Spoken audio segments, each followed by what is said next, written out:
You're just a little too old school for where we're headed. We need someone who can innovate. My name is Carl Weston. I'm 58 years old, and until this morning, I was the chief financial officer at Pinnacle Industries for 12 years. I joined when we were a struggling family business with 4 small factories in Rochester, New York. Now, we're a publicly traded company with 22 plants across the Northeast. I helped navigate us through 2 recessions, an acquisition crisis, and more boardroom politics than I care to remember. I'm not flashy. I don't schmooze investors at cocktail parties. But the numbers were always right. The books were always clean, and we never missed a filing deadline on my watch. Then Derek Langley arrived, 34 years old with his designer blazers and expensive sneakers. The board brought him in as CEO 5 months ago, and he swept through our offices like a tornado, talking about synergy and disruption and realigning vision.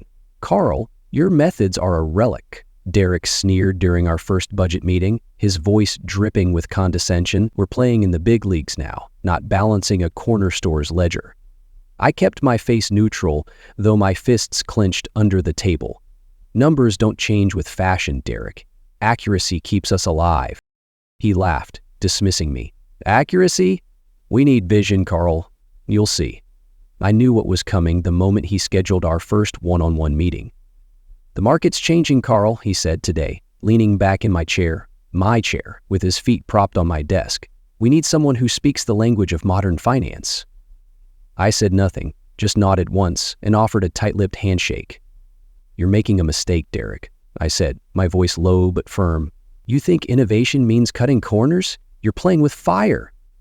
His smirk faltered for a split second. "We'll manage, Carl. Progress waits for no one." "We're bringing in Felix Ramsey, 27, brilliant mind. Just did a TEDx talk on financial innovation that's getting real traction online." "I see," I said, my voice steady. "When's the transition?" Derek smiled, surprised by my calm. 3 weeks. We'll announce it at the next board meeting." I packed my personal items that afternoon while everyone was in an all-hands meeting about our exciting new direction. 12 years in this office and everything fit in a single cardboard box. Family photos, a commemorative coin from our IPO, the leather portfolio my wife Margaret gave me before she passed. On my way out, I noticed Clara from accounts holding back tears by the elevator. "They're erasing you, Carl," Clara whispered, her voice breaking. "Derek told the team you were holding us back. It's not right." I placed a hand on her shoulder. "Keep your head down, Clara. This isn't over." She'd been with me since day one. "Don't worry," I told her. "It's all part of the cycle." What I didn't tell her was that I'd spent the last 8 months quietly documenting a series of questionable transactions that started appearing in our books shortly after Derek arrived and grew more frequent after he mentioned bringing in his finance guru Felix. I wasn't planning revenge. I was just doing my job, keeping the books clean, even on my way out. I grew up working in my father's hardware store in Geneva, New York, just outside Rochester. He taught me that numbers don't lie, even when people do. I put myself through college, stocking shelves, and balancing his books at night. When I graduated, I turned down bigger offers to stay local, working my way up through regional companies until Pinnacle's founder, Arthur Rennan, called me personally in 2013. "I need someone who can keep us afloat through this recession," he said. "Someone who sleeps better when the books balance." During our first meeting, Arthur gripped my hand firmly. "Carl, you're my anchor," he said, his eyes intense. "Promise me you'll never let this company drown in greed." I nodded, a vow I'd never break. "I promise, Arthur." The numbers will always be true. For 8 years, Arthur and I built Pinnacle into something solid. When he retired, the transition was smooth. The new CEO, Sylvia Harper, respected the systems we'd created. We disagreed sometimes, but she listened. "You're too stubborn, Carl," Sylvia teased once, smiling over coffee. "But that's why I trust you. Keep us honest." I chuckled. "Someone has to, Sylvia. You're too busy dreaming big." We grew steadily. No flashy moves, just solid business practices and clean accounting. Then Sylvia retired and the board wanted fresh energy. Enter Derek Langley with his Stanford MBA and stint at a Seattle startup that had more buzz than profit. The first red flag appeared during his second week. He bypassed our procurement protocols to hire a marketing consultant, his former classmate, at 5 times our standard rate. When I questioned it, he smiled. We're thinking bigger now, Carl. The old constraints don't apply. Later, I overheard Derek in his office, his voice smug on a call. Don't worry, Carl's too busy with his spreadsheets to notice. We'll push it through. My blood boiled, but I stayed silent, noting every detail. The second flag came when he restructured our reporting lines, so finance went through his new chief innovation officer before reaching him. The third was overhearing him tell someone on the phone that our books had a lot of outdated methodology that needed creative solutions. I started watching more closely. Small irregularities appeared. Vendor contracts with companies I couldn't properly vet. Consultancy fees without deliverables. Budget reallocations without department head signatures. My team noticed too. Nathan from internal audit stopped by one evening as I was reviewing the quarterly statements. Carl, this isn't right, Nathan said, his voice tense. I flagged it to Felix and he told me to stop digging. What's going on? I met his gaze. Keep digging, Nathan, quietly. We're not done yet. Something's off with the new tech investment tracking, he said quietly. Numbers don't match from entry to port. Document everything, I told him. Just keep it factual. Margaret would have told me to make waves, stand up in a board meeting, go out with a bang. But cancer took her 4 years ago, and without her fire, I'd grown more methodical, more patient. So instead of confrontation, I kept detailed records, downloaded suspicious transactions, cross-referenced irregularities, all while maintaining the same calm demeanor in meetings. Even as Derek brought in more of his people and pushed out mine, I wasn't being paranoid. The patterns were too consistent. Something bigger was happening, and it centered around this new finance wunderkind, Felix Ramsey. My final board meeting lasted exactly 25 minutes. There was no mention of my 12 years of service, no thank you speech, no plaque or watch, just a line on the agenda that read, CFO Transition Update. Derek spoke about exciting new fiscal directions, while I sat silently at the far end of the table. The chairman, Leonard Marsh, couldn't quite meet my eyes. He'd been on the board when Arthur hired me. Leonard, you know this is wrong, I said quietly as he passed my seat before the meeting. He froze, then muttered, it's out of my hands, Carl. Derek's got the board wrapped. Now he simply nodded along with Derek's presentation about how Felix Ramsey would revolutionize our approach to capital allocation. I'd hoped for at least some acknowledgement from Leonard, some recognition of what we'd built together. Instead, the meeting moved briskly to the next agenda item, the new headquarters Derek wanted to build downtown. As everyone filed out, Leonard paused briefly by my chair. You've been an asset, Carl, he said, awkwardly patting my shoulder. Best of luck. An asset? I repeated, my voice sharp. 12 years, Leonard, and that's all you've got? You're letting Derek gut this company. He looked away, shame flickering in his eyes, and walked out. An asset. Like a piece of equipment that had depreciated. I walked back to my office, Felix's office now, to collect my box. Through the glass wall, I could see Derek showing him around, pointing at the graphs on my walls like they were ancient cave paintings. Clara was waiting by my door, holding an envelope. The accounting department took up a collection, she said, for a proper send-off dinner. I thanked her, knowing I wouldn't use it. Clara, they're coming for you next, I warned, keeping my voice low. Derek's cleaning house. Watch your back. Her eyes widened, but she nodded. I will, Carl. For you. As she turned to leave, I asked Clara, when did those invoices from Nexus Dynamics start coming in? She thought for a moment. April, I think, right after Mr. Langley announced the Digital Transformation Initiative. April, 3 weeks before Derek first mentioned bringing in Felix. That night at home, I spread all my documentation across my dining room table. 8 months of suspicious transactions, invoices for services never rendered, foreign consulting fees without tax documentation, and, most telling, shell vendors that all traced back to a holding company called Summit Ventures, which had been registered just 5 days before Derek was announced as CEO. The pattern was clear now. Derek hadn't brought in Felix because I was old school. He'd brought him in because they had a system siphoning company funds through fake vendors and consultants, hiding it in complex digital transformation costs that were hard to question in today's business environment. They needed me gone because I asked too many questions, kept too close an eye on the details. As I sorted through the files, my phone buzzed with a voicemail from Nathan.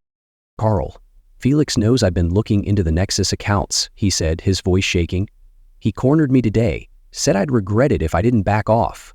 I'm scared, but I saved everything. Check your email. I opened my inbox to find a zip file. More evidence, straight from Nathan's audits. I sat back in my chair, looking at the evidence laid out before me.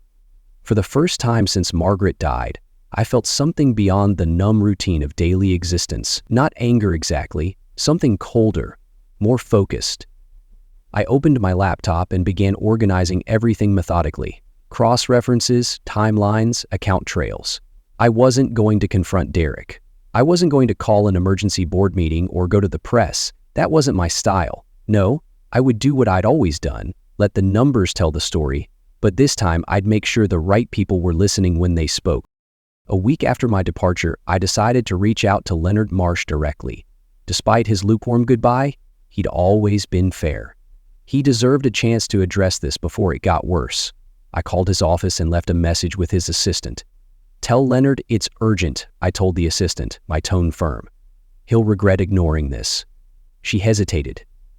"Mr. Marsh is very busy, Mr. Weston, but I'll pass it along. Just wanted to discuss some financial concerns from my final weeks. Nothing urgent, but worth reviewing." He called back the next day, his voice guarded. "Carl, good to hear from you. Derek mentioned you might reach out." My stomach tightened. "Did he now?" I said, my voice icy. "What else did Derek say? That I'm a washed-up has-been, or that I'm on to his little scheme?"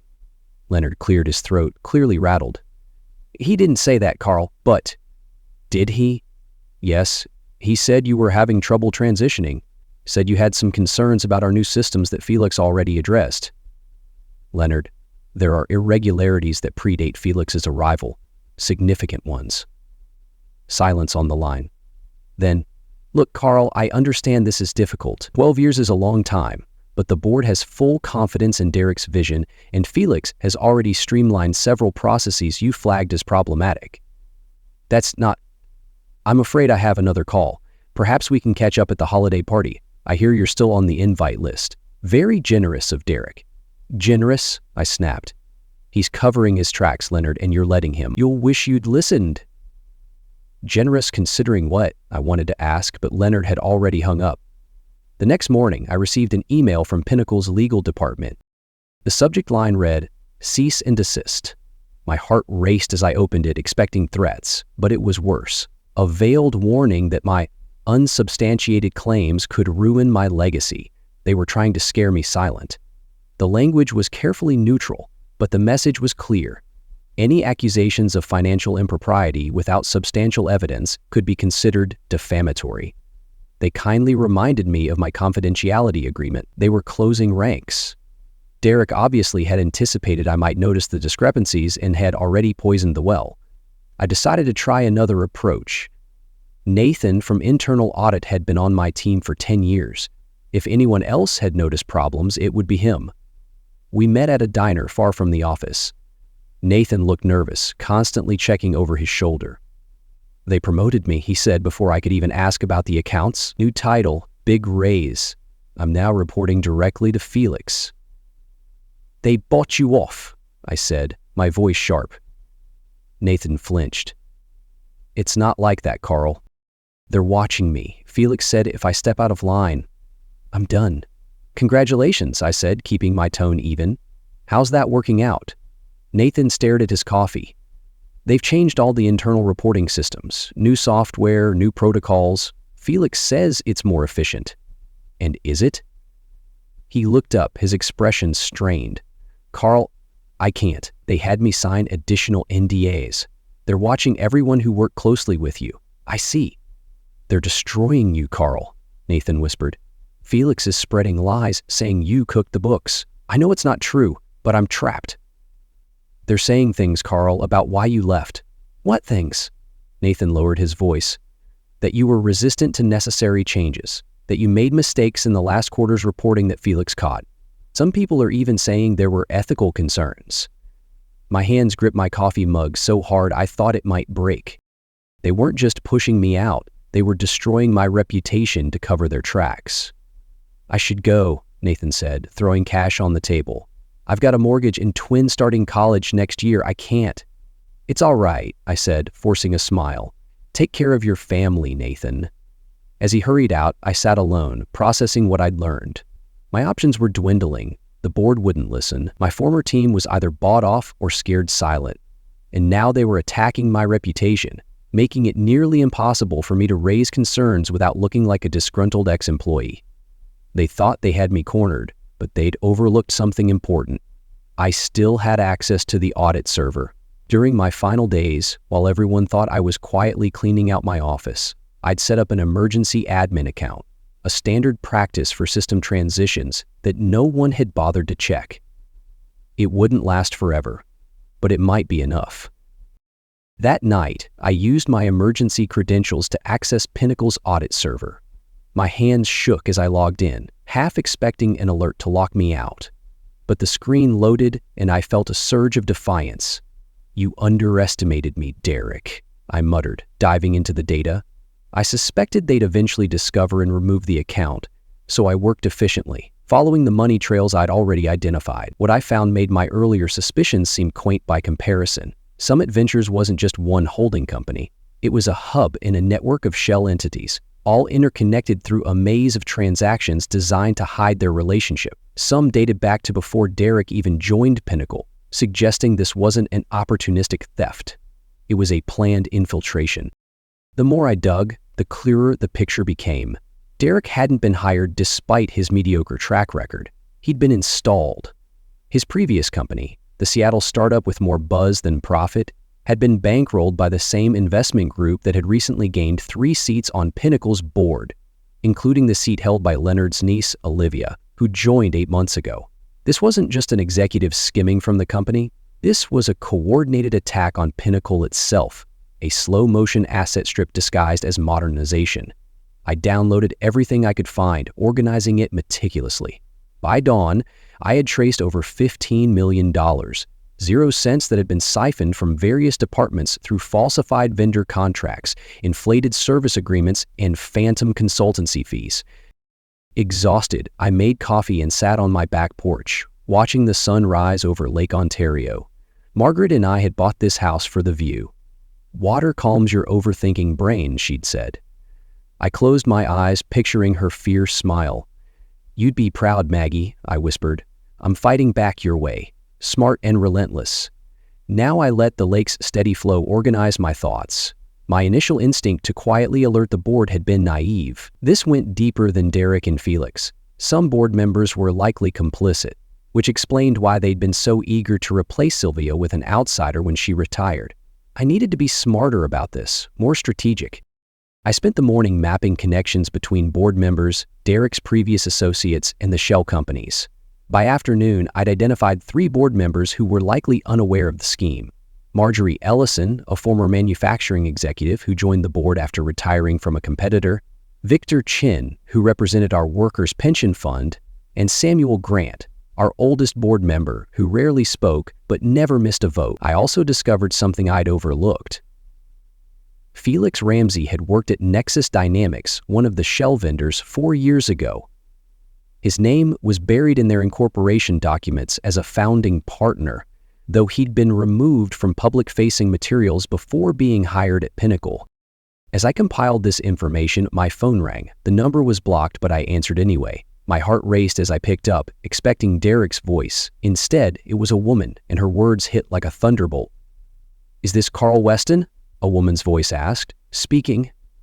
"My name is Lauren Mitchell. I'm with the Securities and Exchange Commission's Enforcement Division." My heart stopped momentarily. "How did you find me?" I asked, my voice tight. "And why now?" She paused, choosing her words. "Someone trusts you, Mr. Weston. That's all I'll say for now." We've received an anonymous tip about potential financial improprieties at Pinnacle Industries involving its new leadership team. The information provided suggested you might have relevant knowledge. I chose my words carefully. I recently left my position as CFO after 12 years. "Yes, we're aware.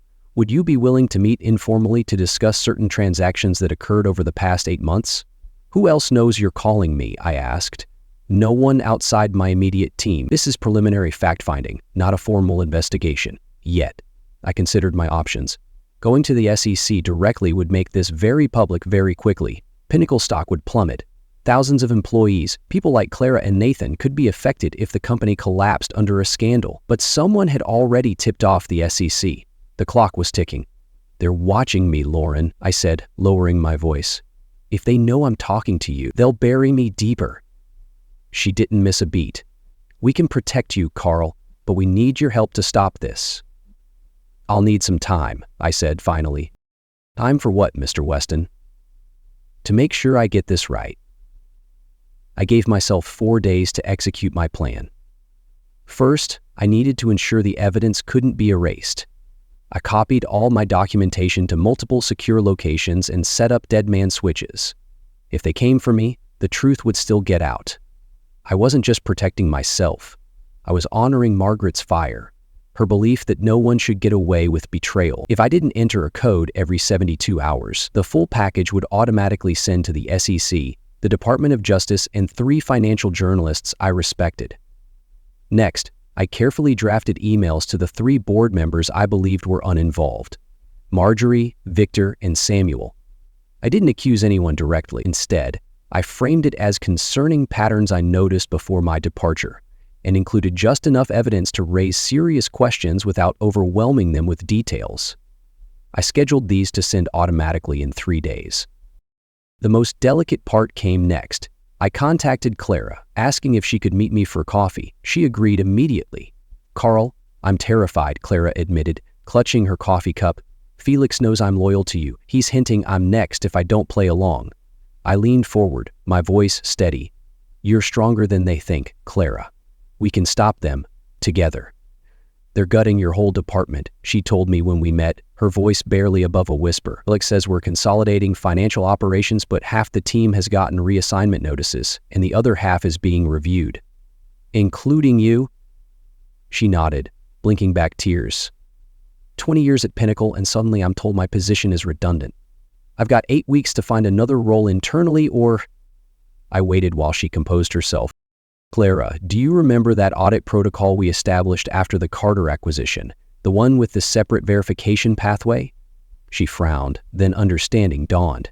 "The parallel audit trail, the one that automatically duplicates all transactions over $75,000, 0 cents to the secure server. Is it still running?" "As far as I know, it's hard-coded into the system. Felix's team would have to specifically know about it to disable it," I nodded, relief washing over me. "And who has access to those records now?" "Just the senior auditing team, and I guess Felix, since he's CFO. "What about the backup archiving? Is that still sent to Iron Mountain on the 1st of each month?" She thought for a moment. "Yes, that's automated too. The December backup would have gone out last week." "Perfect." Even if Derek and Felix discovered what I was doing and tried to alter the records, the originals would already be safely preserved off-site. "Clara, I'm going to ask you something important, and you can absolutely say no." I slid a sealed envelope across the table. Inside is a formal letter detailing specific financial concerns that, as a senior accounting manager, you're obligated to report to internal audit. It references only information you would have legitimate access to in your role. If you submit this, they legally cannot retaliate against you without triggering whistleblower protections. Her hand trembled as she took the envelope. "I'm scared, Carl," she admitted, her voice barely audible. "But I trust you. If you say this will work, I'll do it." Is this why they're really pushing me out? Because I might notice these things? Probably. And if you submit this, it creates an official internal record that can't be ignored. It forces internal audit to investigate specific transactions, the same ones I've documented elsewhere. Clara squared her shoulders. "When?" "Tomorrow morning would be ideal." On my way home, I made 2 more stops. First to a notary public, where I signed and authenticated a detailed affidavit about everything I'd discovered. Then to my lawyer's office, where I left sealed instructions to be opened if anything happened to me. That evening, I received a text message from Nathan asking lots of questions about old audit protocols. "Seems nervous. Watch yourself." I texted back, "Stay safe, Nathan. They're running scared. We've got them." They were starting to realize their mistake. They'd been so focused on pushing me out that they'd overlooked what I might have already documented. The pieces were in place. Now I just had to wait. 8 weeks after my departure, everything detonated simultaneously. The internal audit triggered by Clara's formal complaint reached Felix's desk the same morning that my detailed emails reached the 3 uninvolved board members. By noon, Marjorie Ellison had called an emergency board meeting using her authority as audit committee chair. I wasn't there, but Clara texted me updates throughout the day. "Derek's unraveling," her first text read. He tried to shut down the meeting, but Marjorie wouldn't budge. Another came an hour later. "Felix is sweating. Legal's grilling him. This is huge, Carl." Board meeting started at 1:00, Derek looking pale. F just got escorted to a conference room with legal. Outside auditors arrived, taking over main conference room. By evening, the news had broken internally. Pinnacle was under investigation for financial irregularities. All executives who had joined under Derek's tenure were placed on administrative leave pending a full forensic audit. I turned off my phone and took a long walk along Lake Ontario, watching the Rochester skyline light up as darkness fell. The weight of 12 years lifted, replaced by a fierce pride. I'd kept my promise to Arthur, to Margaret, to myself. For the first time in months, I felt my shoulders relax. The next morning, I received 3 missed calls, from Leonard Marsh, from Derek, and from Olivia Marsh. I ignored them all. Instead, I answered a call from Samuel Grant, our oldest board member. "Carl, you're a damn hero," Samuel said, his voice thick with emotion. "They tried to bury you, but you outsmarted them all." I smiled, humbled.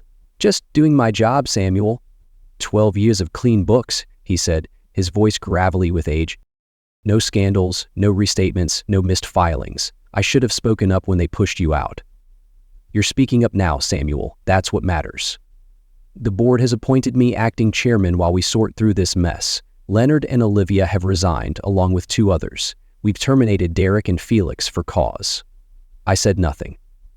"We'd like you to come back, Carl, just temporarily, to help the forensic team and stabilize things." I watched a barge slowly making its way across the lake, steady and purposeful. "I'll help with the investigation," I said finally, "but I won't be coming back permanently." "May I ask why?" "Because Pinnacle needs someone who can innovate," I said, allowing myself a small smile. "I'm just a little too old school." 4 months later, I sat on my new deck in Burlington, Vermont, watching the sunset behind the Green Mountains. My cabin wasn't large, just 2 bedrooms and an office, but the view made up for it. The investigation at Pinnacle had uncovered exactly what I'd suspected: a coordinated scheme to extract value through fraudulent contracts and artificial costs. Derek, Felix, and several board members now faced federal charges for securities fraud and embezzlement. I'd spent 8 weeks helping the forensic accountants unravel everything, then packed up my Rochester house and headed for the mountains Margaret and I had always talked about retiring to. As I sipped coffee, Clara called. "Carl, you should see the office," she said, her voice bright. "We're rebuilding and it's because of you. Thank you." I swallowed a lump in my throat. "You made it happen too, Clara. Never forget that." The settlement Pinnacle offered for my consulting services during the investigation was generous. Enough to buy this cabin outright and still have plenty left over. I'd been clear with them. No public statements, no press conferences, no dramatic returns. That wasn't my style. My phone buzzed with a text from Clara. "Got the promotion to Director of Accounting. The new CEO wants to rebuild the department properly." I smiled and typed back, "Well deserved." Always keep a parallel audit trail. My lawyer had called yesterday with news that the SEC was closing its case against Pinnacle after the company agreed to governance reforms and financial penalties that pointedly excluded punishment for shareholders and regular employees. The right outcome. As darkness settled over the mountains, I opened the leather portfolio Margaret had given me years ago. Inside was the last photo we'd taken together at the lake house the summer before her diagnosis. "We did it, Maggie," I said, my voice cracking. "The truth won. I hope you're watching." "You were right," I said to her smiling face. "I should have made more time for views like this." Tomorrow, I'd drive into town and meet with the director of a local nonprofit who needed help organizing their finances. Nothing flashy, just good, clean accounting for people doing important work. Some might call that old school. I just called it integrity.